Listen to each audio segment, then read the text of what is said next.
We'd like to begin by acknowledging the traditional owners of the land on which this project is created, the Wurundjeri people of the Kulin Nation. We'd also like to pay our respects to elders past, present, and emerging. Settle down and gather round for another tale.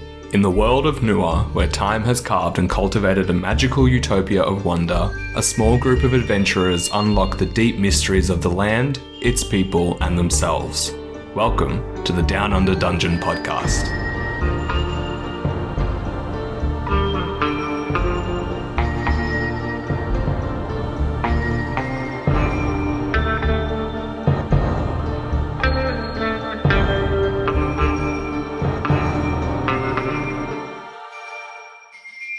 Late second winter, exact date unknown. Dear Grick, thank you so much for helping Cecilia and Patrick over this voyage. I probably should have said that earlier. I am trying to make more of an effort, though not always the best at showing it. Though dealing with Patrick getting territorial seemed a little bit easier than getting mentally read by Lydrin, I watched as she flew from Wellspringer to another. Lysandra did manage to get some really valuable information though, learning that Shadowfell, or the Umbra Isles as it is now known, was created by the Moon Elves. They were previously Fae who got lost on their interplanar travel to Nuwa, and have landed on the underside. Without the sun, they could only rely on powering themselves under the twin moons, until Mount Sylvanus, the portal to the Fae Court, erupted and millions perished. Was this the cataclysm? Belial rose to power after this. How did that happen? As we get closer to the Umbra Isles, we have had some curious discoveries. There was a statue that was like 4 times my height that seemed to be Belial. It was missing its head though, which left the lingering question of exactly who or what he was. For Lysandra, this seemed to be a little bit deeper, questioning whether Belial may actually be her father. Lyra, the Dryder, was another weird moment. Turns out she was actually a moon elf that had been seemingly cursed for taking the feather of a phoenix.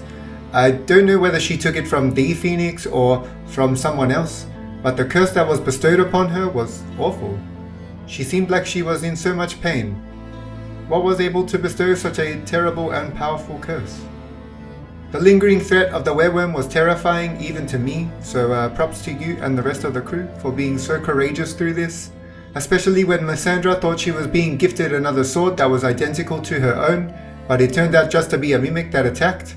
Lydrin came to the rescue with more information, stating that the sword looks like those that were used by Belial's previous honor guard, the arms of Belial. The last question that has been haunting me is, how did my magic beans take a sword from another plane? Have I been stealing things this entire time? Where did the golden tree come from? Where did the alchemy come from? The magic of nature works so strange that it's hard to tell. I don't think I'm going to stop using them though, because maybe this is what was meant to happen. Maybe this is nature pulling together the different resources to do and stop exactly what we need to. Maybe planting one in Shadowfell will give us exactly what we need. Anyway, thank you again. Love, Feng. If only I could just click a button and get all my spells back. Right? I've often thought about that. The idea of like, if you could take one thing from D&D and sort of take it into the real world, the ability to nap for 8 hours and be tip-top after it. The true fantasy is a good sleep schedule. Yeah, exactly. Yes. Wellspringers. For 4 weeks now, the crew has meandered its way through the tunnel of the Were Wyrm. Charity has reported a slight incline in the habit of the tunnel, to the rejoice of the crew expecting a near respite. Unfortunately, the anticipation is met with dread, as for the first time you appear at a crossroad in the tunnel. Entering into a huge chamber, the Halagast now has 2 potential bearings as the tunnel forks off in 2 directions. Charity swoops down from the owl's nest, not crow's nest, down into the mess hall and pulls back the curtains to a tiny pocket plane filled with the Wellspringers. What conversation is Charity interrupting, Wellspringers? I think Denis just really sad that he can't float with Clem properly. It's just, I don't know what she wants from me. You gotta actually listen to what she's saying, and you can't just project what you want on her. Okay, well that feels loaded. Alright, sure. Anybody got anything useful to add? Perhaps you could try and make her some sort of fancy cocktail. I have wine. She likes nothing I bring to her. Hey, Denis, have you asked her on a date? No, this guy knows nothing about flirting. See, that's quite a smart thing to do. It's quite a smart idea, but let's maybe discuss romance when we're actively kind of get out of this place and we know what's happening. Yeah, what happens if the world ends before you take her on a date? You make points, but I wanted to take a second just to bring a couple of things up, talking about going into wherever this is and whatever this is within everything that is collectively happening in this clusterfuck of wherever we are. Because there's a lot that's changed and there's a lot that's going on, and I wanted to apologize and explain myself a little bit in terms of how I have been acting, because I feel we've all been a little distant from each other with the things that have been going on, and I really want to fix that before we end up in Shadowfell, because I don't think I'm going to come out the end of it. If we fix whatever's happening with the souls, I think that's my job done. I think that's my extra time on this earth fulfilled. It's my unfinished business that's tethering me here. And I want to be able to work with you guys and set you all up as best I can with everything that I have before whatever the end might be.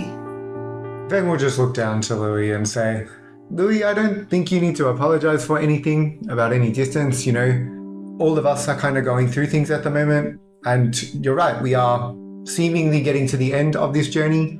And so that is naturally going to force us in different directions. I saw you, Louis, I guess playing around with Quig's soul, for lack of better description. And I saw what Holly said to you. And you know I'll always back you, Louis. And that's why I sassed her the other day. But I am scared seeing you be able to potentially decide what life and soul gets to say and what gets to move on, or whatever was going on. But why do you think you won't make it out? Kiddo, I'm already running on borrowed time. My heart doesn't beat. I don't really need to breathe.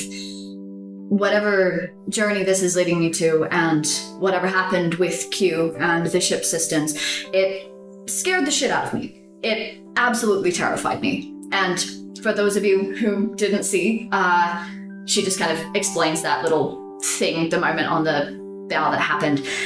I don't know how I have that kind of power, and I don't know what it means, or why I've given it to myself, or why creation enacts that way that it does with whatever death is. Maybe it's just where we are. Maybe it's just the fact that everything's a little bit more reactive to undeath down here, but...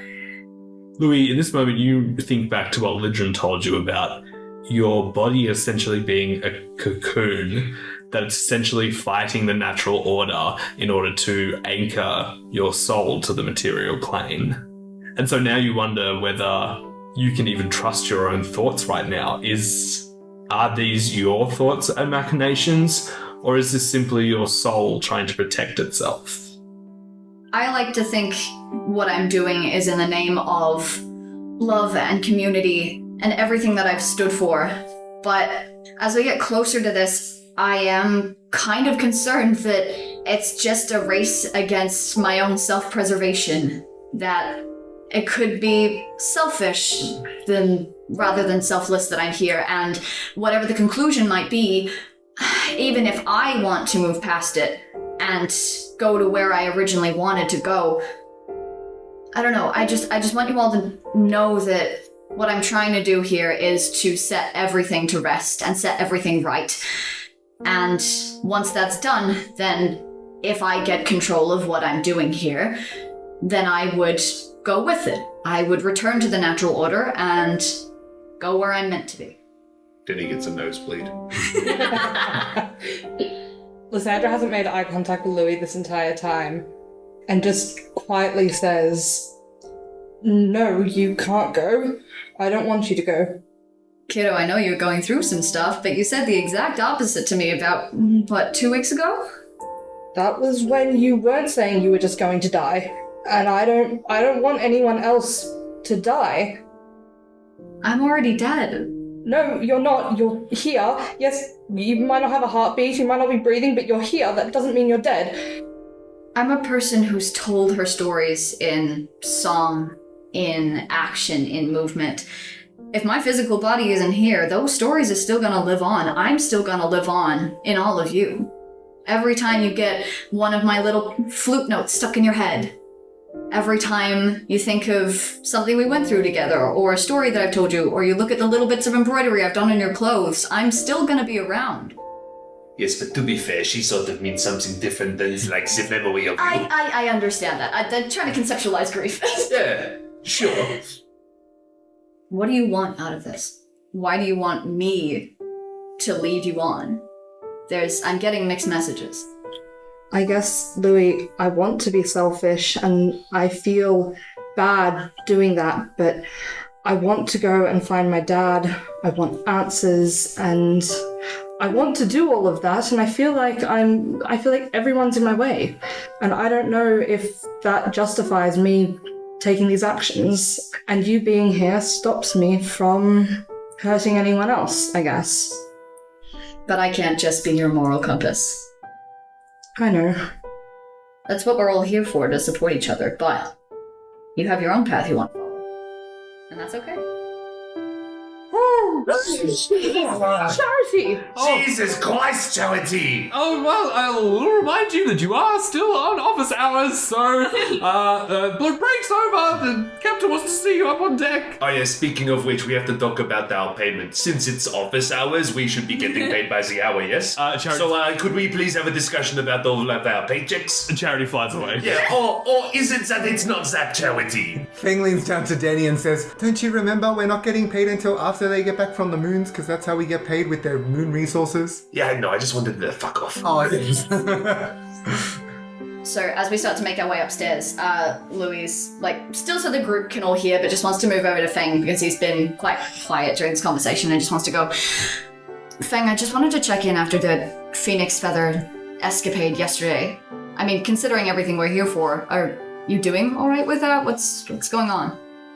I think Feng takes a moment before he answers and doesn't necessarily probably answer the question that Louis is asking, but instead flips it back onto her and asks, "Louis, as someone who is technically immortal, I guess, how do you know when it's your time to move on?" Great question. And it's one that many have been trying to answer for centuries, but for me, it's when my heart feels like I can hold no more. When I am as full as I can be, I'm good to go. And I've been that way for a long time, and you guys have topped me off more than I could ever ask for. So, the phoenix feather. Yeah, getting back to that, please. We love some deflection, but... Yeah, no, I was just curious about whether the phoenix is still alive, about whether the phoenix died and was reborn as Premi. I've kind of been questioning a lot about this idea of immortality and living forever. We've really seen the effects of, I guess, the cataclysm on what the world of Noor is today, and so I'm just thinking about for myself, what does it mean after I spread the flame into all the cities, if I even do that? Do I really kind of want to go back into the world? Do I want to go back into civilization and watch it all change again and again? Or, what Mel did, where he kind of just walked the land forever and he's still, walking around as a turtle and, no one's seen him. Maybe that's what I want to do. I just don't know. Denis pipes up. For mine, I think you are putting the cart before the horse. You're worrying about what you're going to do after all of your success, and success is clearly not exactly guaranteed, so perhaps we need not focus on what happens after we win. Perhaps we need to focus on getting to that point. No, I totally agree. It's just what's playing on my mind. So much of what we've done together so far has been determined by taking ourselves off that cart and standing against Yellen to begin with. So it just kind of feels like the whole world is one big butterfly effect, and I'm just thinking about where my effect will land. Speaking of Yellen, and Lysandra's going to say this, trying to avoid Charity's ears. Charity's already flown off. Okay, Yeah, brilliant. she left well. We mentioned unionization and she's terrified. Charity's been saying some awfully interesting things about Yellen lately, and I wanted your opinions. I was talking to Charity about Lamara, and she brought up Yellen and asked why we saw Yellen as a bad person, why we don't just leave her to do what she's doing. And part of what she's saying, I guess, makes sense. Is it bad that we're so hell-bent on revenge against her? Feng will respond and just say, I think we kind of spoke about this as we were leaving Laludrud in terms of we didn't necessarily have proof that she was doing anything bad, and we decided that yes, Laludrud needed the water, but we also kind of determined that she was doing it by nefarious means because of what she was doing behind the church's back and the way that she was abusing her clerical and, I guess, warlock powers now. It also seems that a good part of the church do not agree with Yellen, yes? Like, it is not as clear-cut as everyone likes her or nobody does. Well, Lysandra, we've all kind of been following your lead on this. You were the one that had the issue with her in the first place. You were the one that pushed us to follow this. You were hell-bent against her in Laludrud. Been following all these clues against her. I think the question is not about the group's morality around this issue. It's more, is she still your prerogative? Or at this point, with everything you've discovered, are you willing to let her go? Is that the question you're actually asking? I can't just let it go because I want to prove that I'm not like her. Charity keeps comparing me to her. I don't want to be like her. I don't want to enact my will upon people less fortunate. I want to save them from that. That's why I hate her. But does that make me like her? What we hate in others is what we see reflected most within ourselves. That inner conflict, that's what's the real problem. That shadow, if you will. Perhaps it is not a matter of whether you are as bad as Yellen. Perhaps Yellen is a benchmark for what you need to be better than. Perhaps Yellen is an example of how to misuse power, and you could try to be an example of how to use it better. You see as Feng tucks his enormous peacock feather-sized phoenix feather back into his cloak, and Lysandra bites her tongue of this wisdom that's dealt to her by Louis, whether she likes it or not. And you see the crew looking around nervously while Holly is at the front of the ship tapping her foot and looking up at the tunnels in front of her. She turns to you and says, well, gesturing to the intersection behind her, this is new. Feng just adds, well, we got a 50% chance to get it right. Let's just flip a coin, I guess. Aren't you really good at gambling, Feng? Maybe you should flip a coin. Perhaps we could roll a dice. You see, as Feng's looking for his lies dice set, I need everyone to make a perception check, please. Absolutely. Do I not get to make one? No, because Jenny took it away from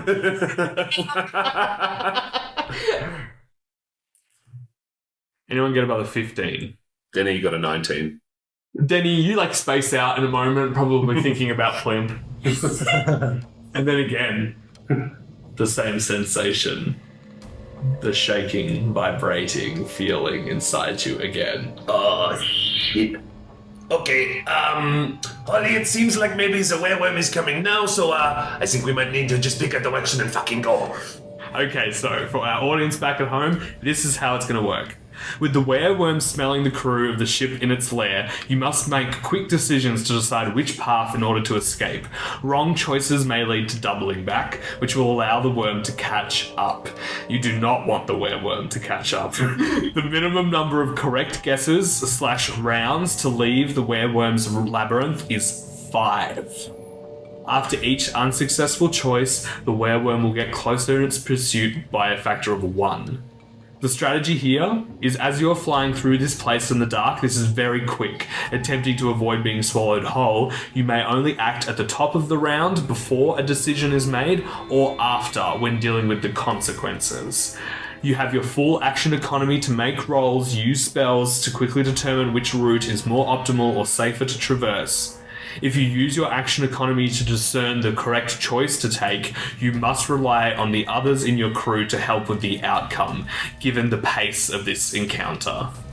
as Holly starts barking orders. And Finkel jumps onto the arcane engine and begins to like jump starting it back. It's like, you know, like when a car's turning over and he's like, come on.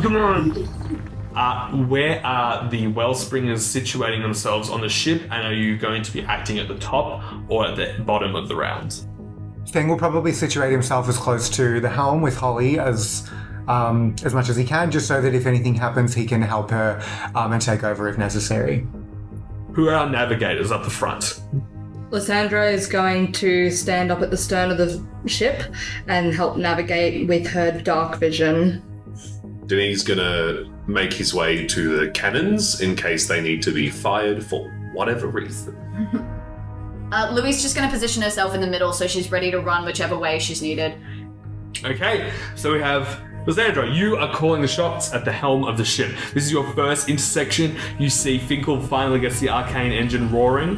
What would you like to do? And so we're at the intersection. Left and right. I would love to do a perception check. That is a 12. Can you give me a nature check, please? Just want to see how much of this Lysandra actually knows about. I don't want to do a nature check because it's a -1, but I will. That's a 2. This is what you see, Lysandra. To the tunnel to the left, you see these hints of this shiny black rock on the bottom of the tunnel. And on the right-hand side of the tunnel, you don't see much, but you smell decay. Nitrogen, you know, things rotting. Yeah. Lysandra's going to, because I'm assuming that, you know, because she's up the front and Holly's up the back, use thaumaturgy to yell to Holly, go left! Wonderful. And you see Holly careens off to the left tunnel. The tunnel starts to narrow up ahead. Charity hoots from the owl's nest, dead end! And Holly wrenches on the reverse thrusters. You notice that you have moved up a old magma tube, and what you saw was actually volcanic glass or obsidian at the bottom of this tunnel. Wait, volcano? Charity hoots, dead end, and Holly wrenches on the reverse thrusters, maneuvering the Halligast into a hairpin turn to avoid the collision with the caved-in tunnel. Holly shouts, brace. I need everyone to make a DC 14 dexterity saving throw. Let me know if you fail. Come on. Fuck. Who failed? Feng failed. Lysandra failed. I need you both to now make me a strength saving throw as you are flung off the side of the ship and you try to grab onto something. Lysandra got a dirty 20. Wonderful. Feng got a 10. 10 is the DC. Oh. Shit. You see Holly absolutely throttles it back down the tunnel from when she came and turns into the other right tunnel. Feng, as a reaction, will just summon Promi so that he can teleport himself and, you know, as a defense safety mechanism. I'm scared. As you're hurtling through this right tunnel, to the right, you see a large cavern opens up, the roaring engines of the ship awakening thousands and thousands of slumbering bats who swarm about the Halligast. The smell you felt was for these mountains and mountains of bat droppings underneath them, and you shoot through this chamber. However, you picked the wrong one, and so the worm increases. Rumblings could start to be heard from the very rock around you. Dirt, dust, debris starts to rain on the sails and on the deck. Holly maneuvers the ship into the center of the tunnel. Next intersection, Lysandra. Can Louis run up and give her a bardic inspiration? You can give her a bardic inspiration. Thank you. It feels like there's a but to that. She's just got limited numbers. Yeah. Okay. Yeah, Lysandra's going to roll another perception check. A 5 on the dice plus 3 is 8, plus 8 on the bardic is 16. Oof, lucky for the bardic. The left-hand side of the tunnel, using your senses, you smell the reek of sulfur and heavy metals. And on the right, you hear the sounds of cackles and laughter, originating from several small voices. Which side do you pick? See, the right side last time had smell, so if we're going to follow smell and a volcano smell, like sulfur stuff is my thought. That was also a dead end. That was also a... Oh, true. Need a split decision here. What side was the laughter on, sorry? Right. Lysandra's going to yell out, "Go right!" A lime green hue lights the tunnel as the heligas hurtles through the hollowed caldera of vents and noxious fumes and tar pits of carbon and heavy metal. As you pass over these pits, you see small midnight black imps with tiny useless black wings tending to these pits and geysers, using long crude metal poles to scoop out and move the mixture, extracting raw minerals and enjoying the noxious fumes that are coming up. They laugh and cackle in each other's company, content in their work, before in unison turning slack-jawed to the enormous ship hurtling through their midst. As you pass overhead and to the tunnel on the other side, several of the imps shake their fists angrily, flapping their wings and rising precariously a foot or two above the ground. Others just begin to whoop and cheer, clearly too high to comprehend what is going on. That was the correct decision. Well done, God. Sandra. During this traveling, could Denis be trying to move a cannon to the back of the ship to try and, if the Were Wyrm's following us, I assume that it's not going to be very helpful on the side of the ship, so... Denny, this is for 2 rounds, so I'll enable you to make 2 strength checks to unlatch the cannon and try and push it to the back of the ship. Because it is moving in the forward direction and you're trying to put the cannon at the back of the ship, it is easier than, say, you would try to put it at the front of the ship. I am going to say you need to make 2 successful DC 12 strength checks to maneuver and reposition the cannon. You can roll those 2 now. Alright, I'll roll them both at the same time. Sorry, I took the one you were using. You're fine. That is 2 net ones. No, that one's cocked. Cocked by the barest of fucking margins. 2 nat 1s. That's insane. So, actually, sorry, that's not completely true. That's 2 zeros. Oh no. I know that I've already tried to do it, but can I try something a bit shenanigan-y to give me a little chance at doing this? No. Okay. You take 10 points of bludgeoning, crushing damage. As Louis, you see the cannon just like rolls over Denny as he unhinges it. For the next encounter, you may choose either to help with the ship or help Denny. You will not be able to pick both. How wide is the tunnel? The tunnel is around, will fit 2 haligas in it comfortably in diameter. Can I have a feet? Can you have a feet? Like as in... Oh, I was like, no, you don't get a feet at this level. I want to say about 200 feet in diameter. Oh shit, okay, I've got no chance of blocking this. Alright. Yeah, it's big. 3rd intersection, Lysandra. Sorry, we've seen the worm, yes? Yes. Oh. No, you felt the worm. Yeah. We didn't see it go past last time, no? No. It was just like... So we don't know whether it can fly or not. No. Okay. Lysandra would love to make another perception check. That's a 6. With a 6, to the left, you hear water. To the right, you hear a cracking sound. That's all you get with a 6. Left or right? Right. With the pursuit of the Were Wyrm behind you, the tunnel is beginning to become uncompromised. 2 huge boulders fall from the roof of the tunnel, smashing into the haligas. Give me a luck check, Denny. 11.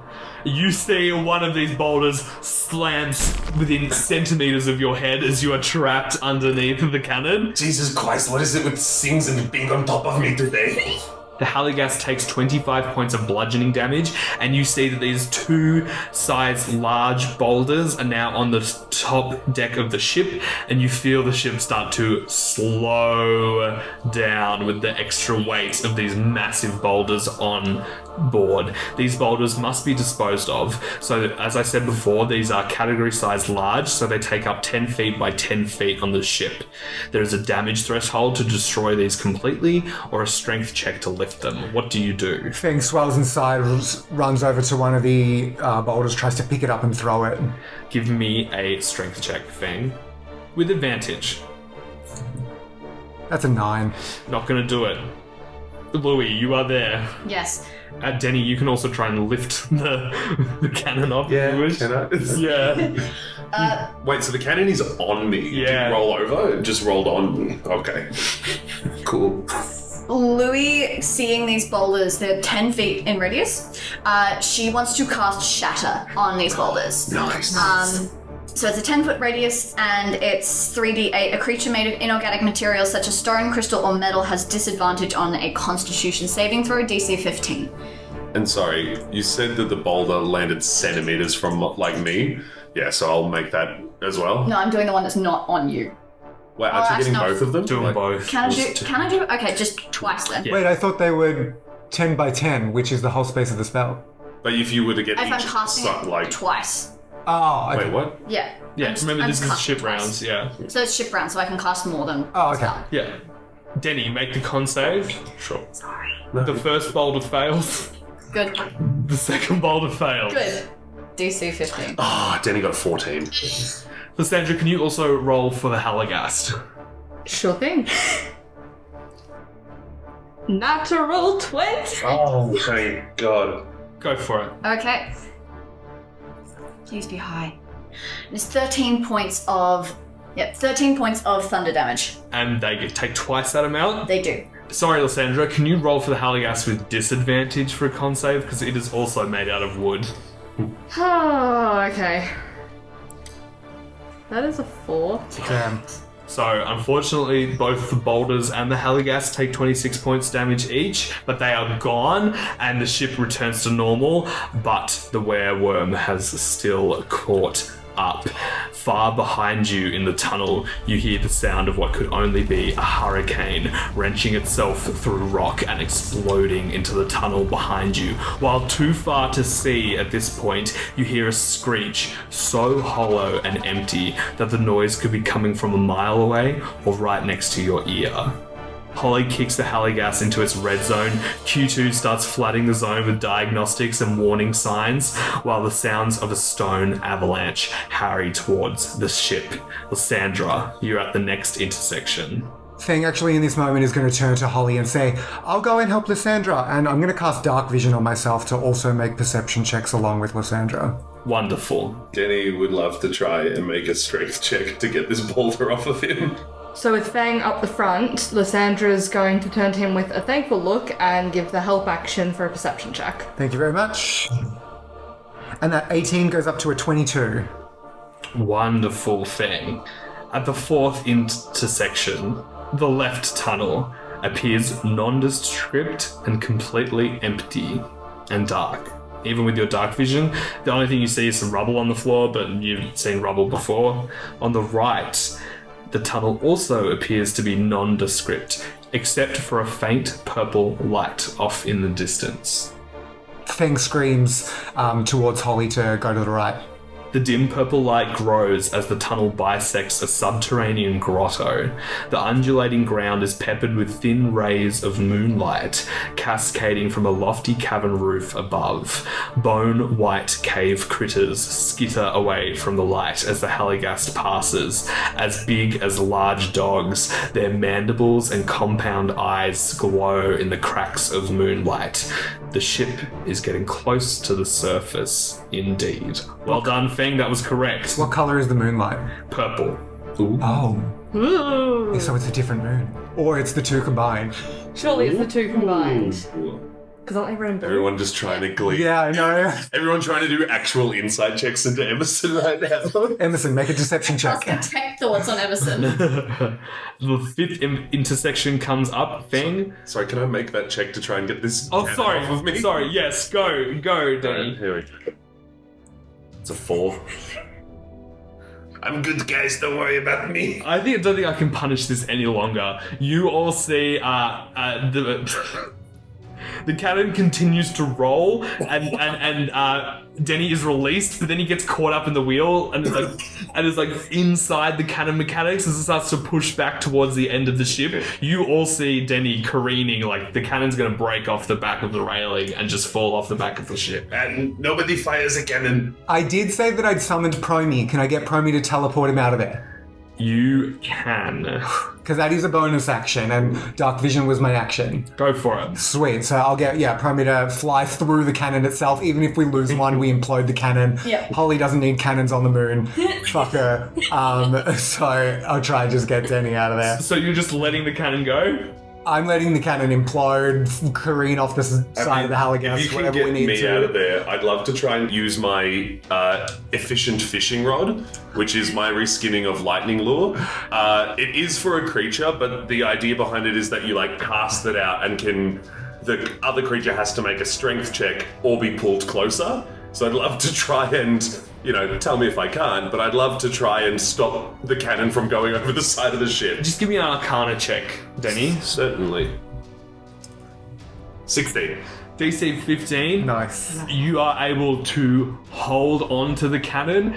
You see, like when I don't know, like on those old timey sailing when they catch a big fish and the ship, Yes. like you see Denny is on the back of the ship. It's almost like a butt down, like drag it, and you see Denny is just like white knuckling this cannon that's just bouncing off the side of the ground. You can do that, Denny, but it is slowing the ship down. Oh, wait, what? Well, I mean, holding onto a cannon that's bouncing off the tunnel ground and weigh the walls. same amount as if the thing was on the ship? Right, but it's on the ship. You know the concept of drag. It's like it's Yes, throwing. bitch. I'm in a pink Freddie Mercury suit, so you're asking me if I under the concept of drag. No, the physics drag as in wind resistance. Oh, what? So now drag queens can't know physics? Wow. Wait, so it's like dragging behind. Yeah. Like, Oh, shit. I mean, it does pull it closer, but like, I think it'll probably take a round or something to get it back onto the ship. Okay. Louis turns to Denny as this is happening, and as she's seen this go on, she is probably for the first time properly using her animating performance feature, which means that I can animate one large or smaller non-magical item within 30 feet of me that isn't being worn or carried. The animate item uses the dancing item stat block, which uses my proficiency bonus. The item is friendly to me and my companions and obeys my commands, etc., etc. Louis, seeing this chaos, is gonna move up and just kind of rolling her eyes and thinking that maybe if she can get this thing animate, it will stop kind of bouncing around as much as it is. And so she's going to use her animating performance feature, which means that as an action, I can animate one large or smaller non-magical item within 30 feet of me that isn't being worn or carried. So she's just going to reach down and be like, maybe if we give it some personality, it'll help. Yeah, go on, DM. What personality does the cannon got? What Explosive. I was gonna say, what personality do you think the cannon would have? You see like the wheels of the cannon and start to like jolt and move around, and parts of it start to shrink and expand as the spell takes over. It is still like lolling around the cannon walls, but Denny, you see that the cannon has altered itself to be facing backwards towards the tunnel behind it, and if you can keep a hold of it, cannon's happy where it is, as long as you're happy where it is. You do see, however, that the sound on the top deck is almost deafening at this point. With the slow of the cannon and in the light cast by the ship, finally, the Were Wyrm comes into view.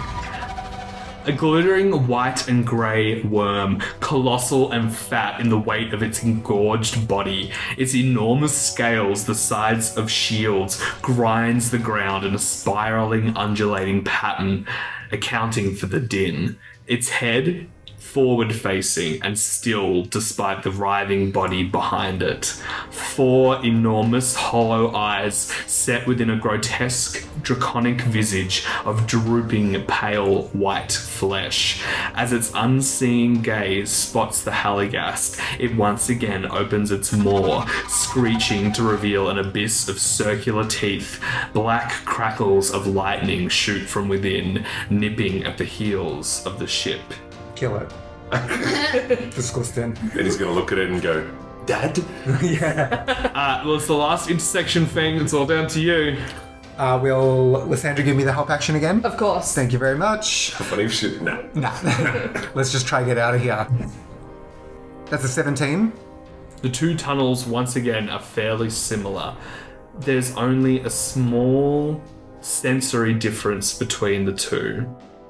Through one side, you hear the fluttering of wings, and through the other side of the tunnel, you hear the fluttering of wind through fabric. That's as best as you can describe the sound. Through fabric. Could be another ship. It could be Or is that the No, stupid thing? I think it kind of it figured- could be a crashed ship, and it's like As in, like, it Yeah. sounds like wind moving. No, of course. I'm like, wings make me think, well, we were running away from dragons. I don't think it's a dragon, but wings just scare me. But So, also, like, Wings either way. they're also afraid of. no, there's wings and then there's wind through. Yeah. Oh, wind through fabric. Sorry, I heard wings through fabric. Yeah. Sorry, yeah. But the dragons are scared of the Were Wyrm. Like, not that we know that this is a dragon. That's a good but, point. like, That is a good point. So maybe that's and Feng remembers that because he was there for that conversation. So he'll call out to turn to the left.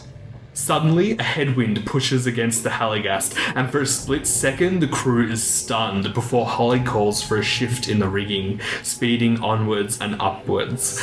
The foul, stale air of the werewyrm's haunt begins being blasted back by a cool breeze filling the tunnel. Then, shouts and whoops from the crew as the twinkles of stars neath an ethereal purple glow from the twin moons can be seen again. We made it. Yeah, we safe, but we out. Bursting from the opening of the tunnel, the Halligast shoots into the sky, trailing swirling mist that had carpeted the werewyrm barrens. Behind you, you hear the last futile, anguished screech of the werewyrm. Crackles and bolts of black lightning shoot up into the sky as this undead monstrosity reluctantly slinks back into its hole. I need a perception check now from the crew. Okay. Okie dokie. Denis got a 24. Louis got a 22. Feng got a 21. Lysandra only got a 16. Oh, that's awful. So bad.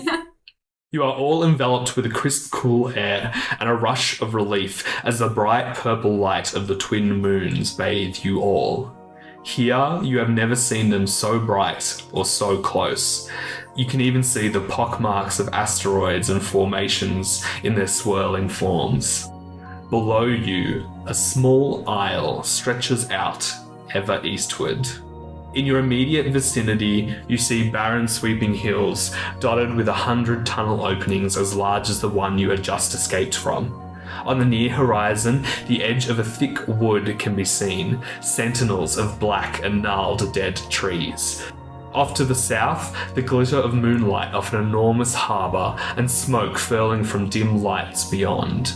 Rising above all, far off into the east like a huge, sleeping giant, the remains of a colossal, extinct volcano, looming over the land, its peak obscured in deep fog.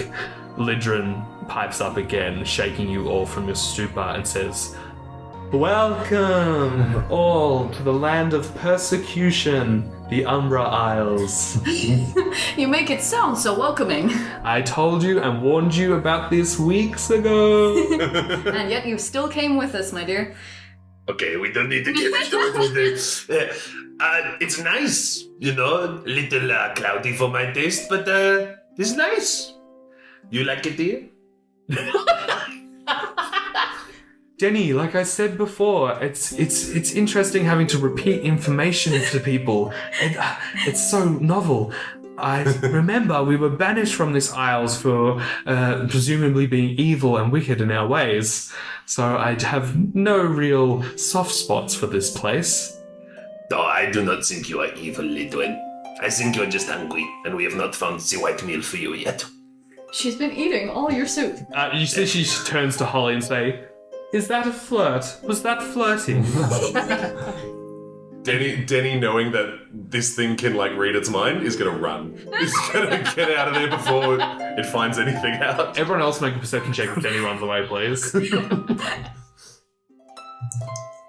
Feng got a 23. Louis got an 11. Lysandra got a 9. Thing, when Lydrin said to Denny, "Is this a flirt?" out of the corner of your eye, you notice Plimp rise out of her seat, and then, as quick as anything, immediately sit back down and act nonchalant and cool. Feng's going to store that info for later. But actually, very quickly, do we know who... What's the word you just used for the mind flayers? They were banished. Do we know who banished them from here? Because isn't this a place of evil and all of that, and they were banished for being evil? Hey, Lydrin, who banished the mind flayers out of curiosity? And you see Lydrin thinks for a second and for the first time relies on physical communication and points to the gnarled wooded trees. And at the same time, Charity calls down from the owl's nest, "Holly! Buildings! Up in the tree line!" And Holly begins to take the Halligast down away from the Were Wyrm barrens and into the front of the tree line of this wood in front of you. The Halligast nestles down and touches down in the middle of an enormous stone henge. Oh, Huh. does it look the exact same? Looks very similar. Wait, I am confused. What does it look similar to? So yeah, just to confirm for the audience, this was the Stonehenge that we... It's not these. Yeah, sorry. It's a stone. Real life Stonehenge, guys. All the way back from, like, I think it was episode 10 where we stopped the Arcanite ritual. Yes. Is that correct? Yes. Okay. And we know that that one at least connected to the Moon Gate via teleportation back in Sidewinder Canyon. Correct. When we detected magic on that, because you called it a, what was it, an altar? Yes. And there was a certain magic that Quig and I detected. Can I cast Detect Magic, and is that exact same magic on this altar? Or like on this Stonehenge? You walk around the henge casting your Detect Magic. You get no trace of Europium, and you get no trace of an altar there. It seems it is still a henge, but it's done in a different style. Okay. Just because I just don't want Yellen to be able to teleport here through the Moon Gate from Sidewinder Canyon / Lower Druid, and I'm worried that she'll be able to through this. But I don't think, yeah. Give me a history check, Feng, because remember, you went and closed the Moon Gate, didn't you? Yes, I threw those rocks 3.5 miles away. No, you did not. You did not. That history is a 15. Again, what we talked about with the Moon Elves potentially being a sprout or a different shoot of the Wood Elves, they might have been influenced by the Apani culture, but you remember what Holly told you and what she learned in her time travels, in that the sky is different, you know, since before the cataclysm. And remember, you had to arrange the stones in a specific way. So, Yeah, it was the old constellation. right. So maybe this is a place of power or teleportation, but you would struggle to see how you would be able to connect the stones in the right way in order to make that happen. I'm okay with that then, as long. I'm sure it means something significant, but I'm just happy that it doesn't seem like Yellen can teleport here. Yeah. So then that's fine with me. Can Denny make like an Arcana check to see if it's a functioning thing? Yes, 22. it maybe once was. Maybe once was. But you see the whole ground here is carpeted in volcanic ash.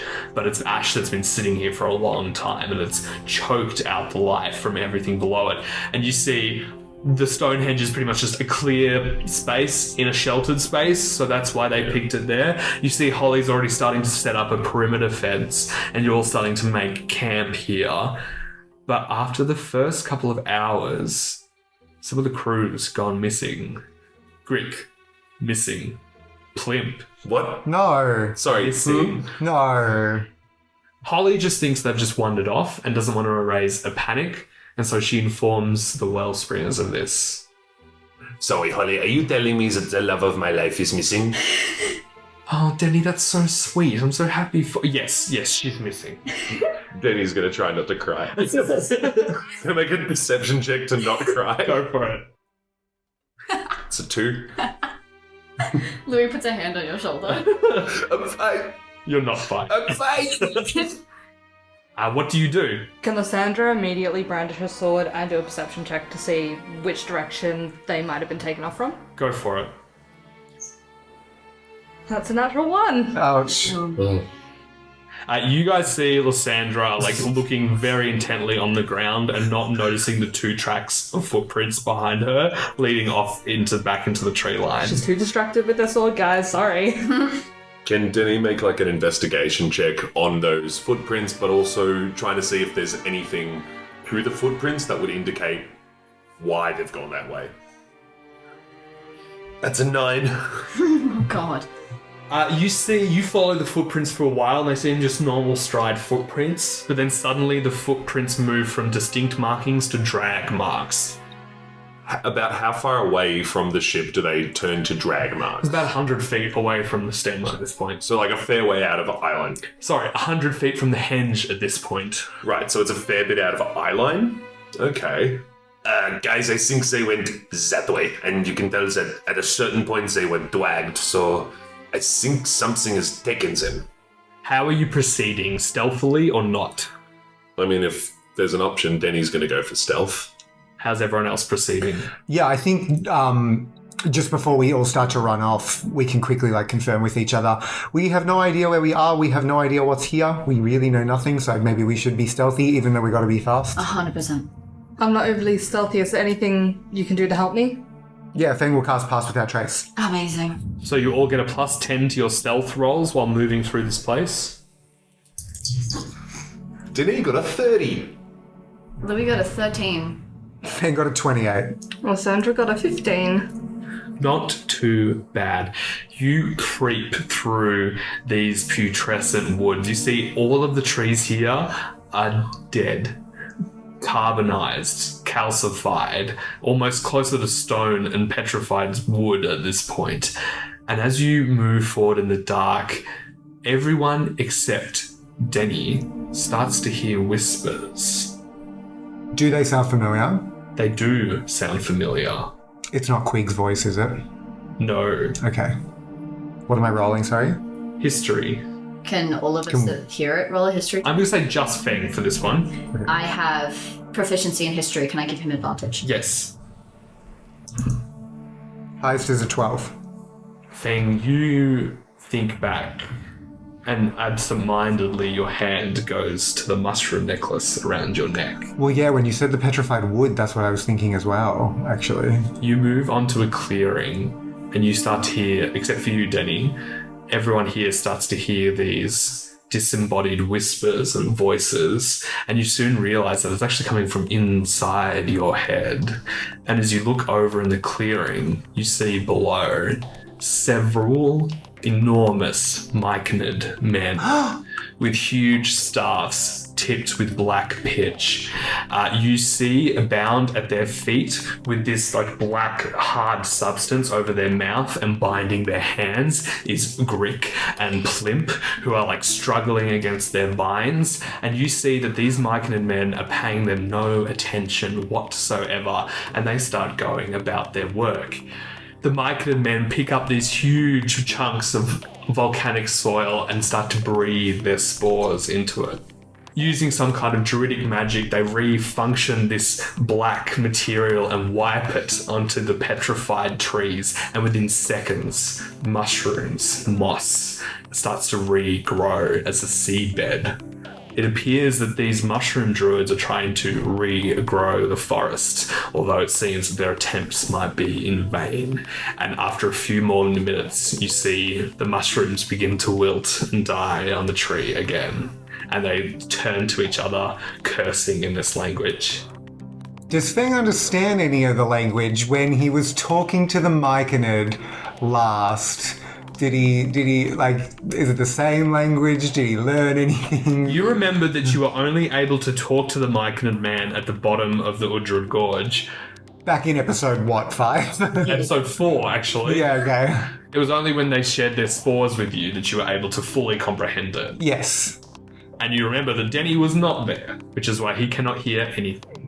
Yeah, I think Feng's honestly kind of just considering going straight up to the myconids. I think he fishes that mushroom charm, petrified wood charm that their cloud elementals gave him out of his pocket, almost grips the petrified wood / mushroom material, looks at Louis, Lysandra, and Denis, and he's like, you know what? I think I can do this. I think I can talk to them to let them go. I absolutely believe in you. I'm going to give him a bardic inspiration. I also believe in you, but also I do not, and I'm going to go do it myself. I think that's a great idea. You can do this, Feng. Let's go with you. And then Feng walks with a mission up to the myconid. I need a performance check with Feng, and given the amulet, this is going to be with advantage. Okay. But it's still a flat stealth check from you, Denis. Sweet. And Pass Without Trace is still going? Shit, it is. Pass without trace is still going. Sweet, so you'll get a +10. I'm concentrating on that. I also still have dark vision active from 8 hours from the moment that I cast it. And yeah, I'm clutching this pendant and walking right up to these myconids like I'm a Jehovah's Witness knocking on the door to sell a religion. I'm going to also save my bardic until I see what I roll, just in case. Holy shit. Okay, I definitely need the bardic because that's a nat 1 and a 4 on those d20s. And that's a 1 on the bardic because it's a skill check I can re-roll. And it becomes a 4. So 4 plus 4, and my performance is 1, so it becomes a 9. Denis rolled a 4 on his stealth, which becomes a dirty 20 with +6 and pass without trace. As Feng moves up from the clearing and goes to open his hands up, you see he trips and falls down the ridge, like just like barrel rolling, and all the mushrooms are just standing there looking at him. But Shit. but that gives Denny the perfect cover, and Denny, you're able to run around, and you get to Plimp, who is just... Shh. Okay. Have you never been rescued before? Don't make sound. Have you never been before? She glares at you.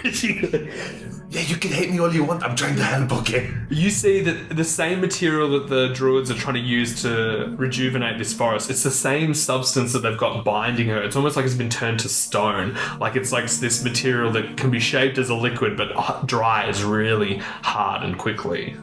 Denny's going to pull out his alchemy jug, which can summon a bunch of different liquids in it depending on what's needed, and one of them is acid.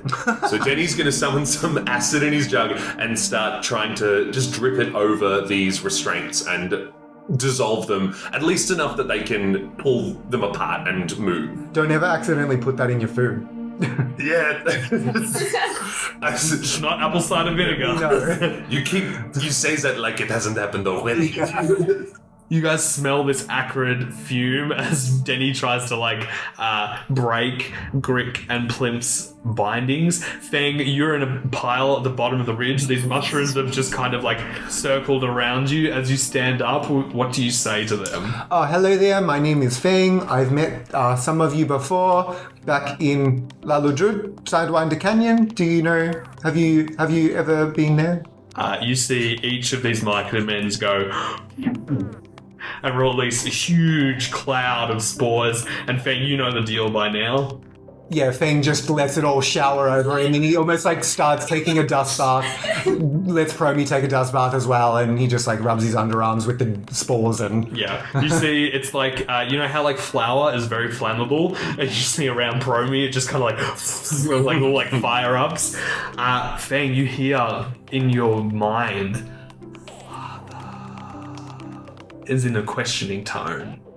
Feng will nod and speak verbally but also mentally at the same time, and say, yeah, there was other myconids back in Sidewinder Canyon. You just feel mushrooms communicate through electrostatic impulses in the mycelium, and so they don't feel excitement like we would emotionally, but you start to feel the electrical pulses move through these men, and they get more and more excited by this revelation. Yeah, I would love to distract them for as long as possible so that Denny can successfully steal the other two away, and so I would love to open my mind to them as much as possible and almost show them the story of Feng meeting the myconid, getting given the small mushroom, putting it on the wall and building that little hydroponic farm in the tunnels near the old Dapani Empire for as long as he can.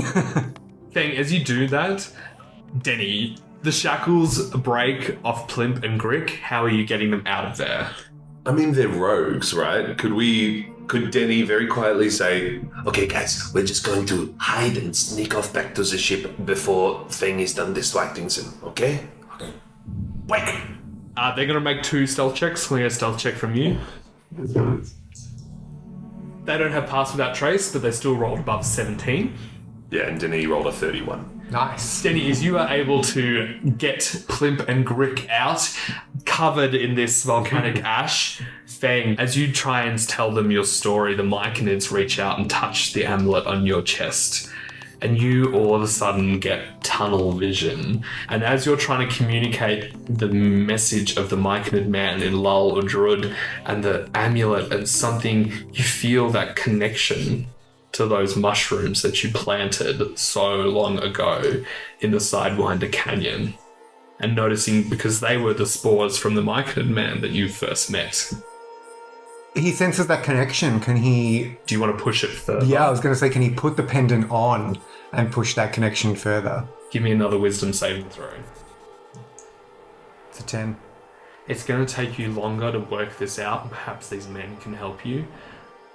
But you start getting flashes in this tunnel vision. And then you hear the familiar voice of Frida, the first flame of Laludrud. Feng? Feng! Frida? And that is where we will end our session. What? What? What? So crazy running into you here. So you come here often? Why? Is she a mushroom?